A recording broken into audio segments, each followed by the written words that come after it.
Hey y'all, welcome back to the channel. In this video, we are going to talk about our net worth update. This may be our last net worth update video.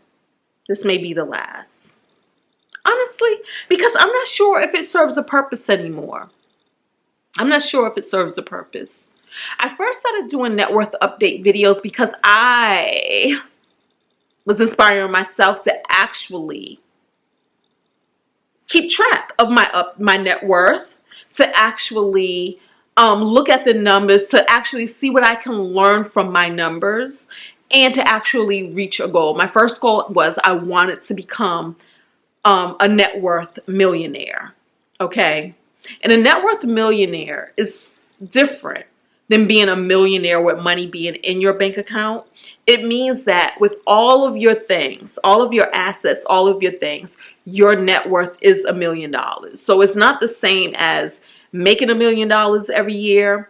It's not the same as saying, oh, I have $1 million that I have access to. It's not any of that. I just wanted to have a net worth, meaning from all of my assets, whether I can touch it or not, of $1 million, because it seemed way out there. It was something that was way out there for me. Then I made that goal. So now I'm like, you know what? Not sure if these videos serve any purpose anymore. So this may be the last net worth update video. Let's talk about it. The last time we did our net worth, it was in April. Okay, so that was about 5 months ago from when I made the numbers to this video. All right, so about 5 months ago, we did our net worth. Okay, and with our net worth, for those of you who don't know, it's a simple calculation, looking at everything you own and subtracting from it everything that you owe. Hold on. All right, I'm still trying to figure out this light, and it's the glare with the glasses, but I opened up the blinds back there. Anyways, so it's everything that you own, and then you subtract everything that you owe. Whatever debts you have, you subtract it, okay? I try to keep my net worth consistent, so I always look at the same areas, the same 3 areas, and I always pull my references from the same sources, okay? So the first area we're going to look at, this good old property. Let's talk. The last time we did this, my property, according to Zillow.com, again, same source. I always use the same place, so we use Zillow. So according to Zillow.com, my property was worth $1,031,500, okay? Now it is worth $988,800. Wow, what a drop. But let me finish with this, and then we're going to talk about it for a second. I owe on this property today $86,000, okay? So when I subtract the $86,000 from what this property is worth, that leaves me with $902,800. That is a decrease from the last time we did this of $32,700. Whoa. That looks huge, but this is what I know because I've been doing this, right? I've been tracking my net worth. And so what I know is when I look through the history of my numbers, it's cyclical. If we look at last October, a year ago, this property was worth $988,800, okay? But then if we look at the June before that, it was worth $1,012,000, like $1,012,900. Okay, so it is super cyclical when I look at this. It looks like Every summer season, the values raise. Why? Because people are usually on the market looking for a new home, looking for their new thing. A lot of times people like to move before school starts, especially, you have young kids and you want to get settled before school starts. So early spring, summer is usually a time where property values go up.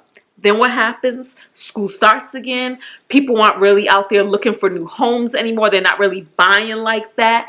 And property values usually go down around September, October, November. So this is cyclical, so I don't get married or attached to it. But what it tells you is this.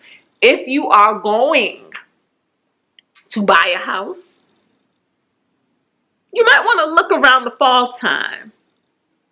If you are going to sell a home, you might want to look at doing that spring, summertime. That's where you're going to get the most bang for your buck. Okay, so that's what we can learn from that. Now, let's talk about cars. Now, we've had a big change in our cars lately. And what that change is this. I traded in my Tesla. My Tesla was paid off. And the last time we did this, let's just pull this up. The last time we did this, my Tesla was worth $13,618, okay? But then I traded it in. Now that value, that $13,000 was based off a private party sale. Meaning, if I was out there to try to get the best bang for my buck, I could get more money if I went ahead and sold it myself.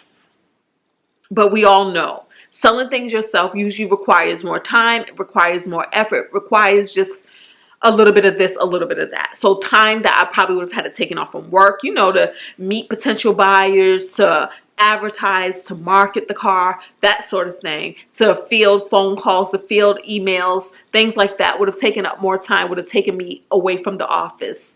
So I just went ahead and decided to go ahead and trade the car in and to go where I got the best value.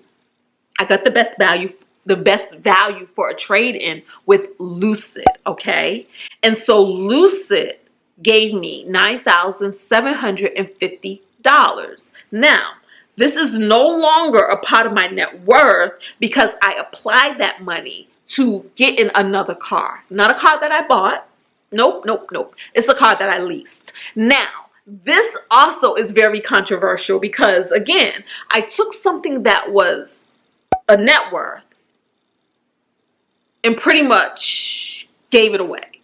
Pretty much, I didn't make it a liability. I gave it away. I use it to offset a lease. A lease is something that will never be mine. So it's something that I cannot add to my net worth. I cannot add the value of a car that I'm borrowing, essentially renting, to my net worth. But yet I put real cash assets, money that was mine, on this car. And that's where the controversy comes.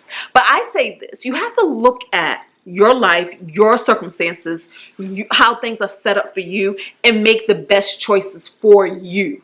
The best choice for me was I did not see a car that I wanted to own. I didn't. I do like electric vehicles, but I do not think electric vehicles in this day and time is meant to be owned. Now, it could be if you plan on holding it for a short period of time and then you can do the whole sell it while it still has some good value. But from experience, when an electric car falls out of warranty, those repair prices enough to buy a few more cars. Not worth it. But I'm in a position where I felt I could throw some money away. That's what it is, essentially. I could throw some money away and just lease a car and be good for a few years. I'm good with that decision. So what this did for me is it made me have no value in the area of cars. And so essentially that is I lost $13,618 of what was once an asset, and now it's null and void, okay? And no, we're not adding the lease, what I owe on a lease, as a debt, because to me, that's like saying if you rent an apartment, that's like saying you have to let's say like if your rent is $1,000 a month. I don't know.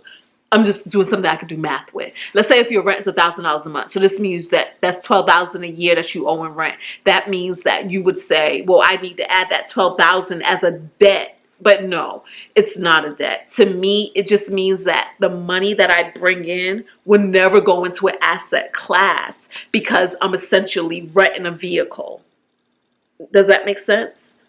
I'm essentially renting a vehicle. About $450 a month is going toward bills. So it's not a debt as far as my debt is concerned, but it's not an asset either.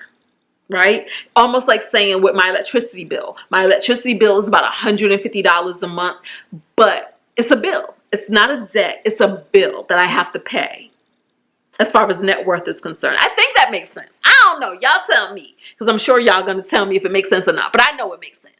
I know it makes sense. I'm just not explaining it to the best of our ability, but it's okay. Let's move on. All right.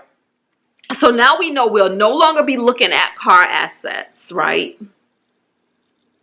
And if you want to know, I only owe about $13,000 on the lease. If you must know. So about $13,000 is what I owe on the lease. But we're no longer going to be looking at car assets. So this is going to fall off the net worth, but we're probably never going to be doing this again anyway, so it really don't matter. The last part is savings and investments, okay? Now, I do break these things out for my personal numbers, but for the sake of this video, I just combine them into one number: savings and investments, all one number. Okay, so the last time we did this, my savings and investments from all accounts was $737,077. Now it is $828,544. That is an increase in 5 months of $91,467.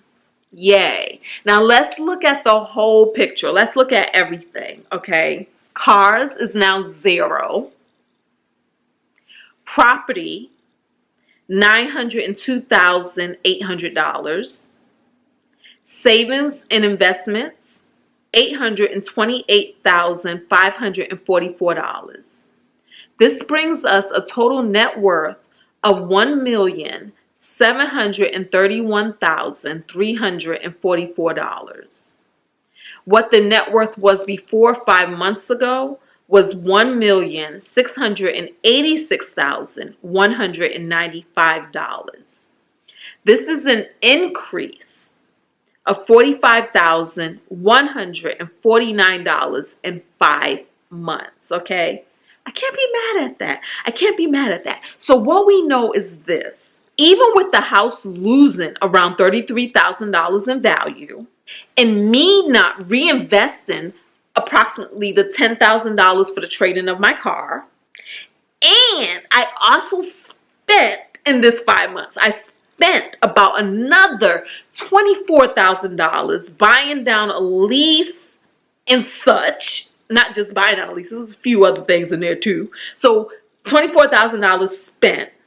My net worth still increased. I'm happy with that. I'm happy with that. Because that was a good, let's see, 33, 43, 53, 63. That was a good $67,000 loss. But my net worth still increased. And what I think this is saying is the importance of diversity, right? Because there was a point where we did my net worth and the stock market was trash. So we lost a lot of money in the market, but it was the house. The value of the house had went up, and so that saved our net worth. This time around, the market is doing decent. It's doing decent. And I'm going to say decent because honestly, I have seen points in time where the market would go up about $30,000 a month for me. Like I would have, yeah, it'd be about $30,000 a month. So it hasn't done quite that, but it's done decent. But my house went down. But yet it was my savings and investments, more so my investments, because y'all know I done spent about $25,000 from my savings. So it was more so my investments that saved the day with my net worth. So I am so happy with that. Now, next goals. We always got to have a next goal. Of course, my next goal is to become $2 million, to be a multimillionaire, right? Also, I would love to see that more in my savings and investment side of the house, more so than with my home. Now, of course, I'm taking it all and I'm counting it all joy, but I would really like to see the traction in that area. Not sure how that's going to go. Not sure how long that's going to take, because of with everything that's going on in the world today. But I'm okay with that. I'm okay with that. But like I said, this is probably going to be my last time tracking this on camera for you guys. I will continue to track it in my own personal life because I like to see where I stand with everything. And it really does help to calm anxieties, especially when, again, y'all know I had that video where I had lost my good government job. But because I knew that I had did the right thing with investing in my future self, for my future self, I knew that I would be okay. Okay. So that really helps a lot. It really helps a lot. But that's what it is, y'all. That is my net worth update. Thank you guys so much for being here. Don't forget to thumbs up, subscribe to the channel, and talk to me in the comments. And I'm going to see y'all in another video. All right? Peace.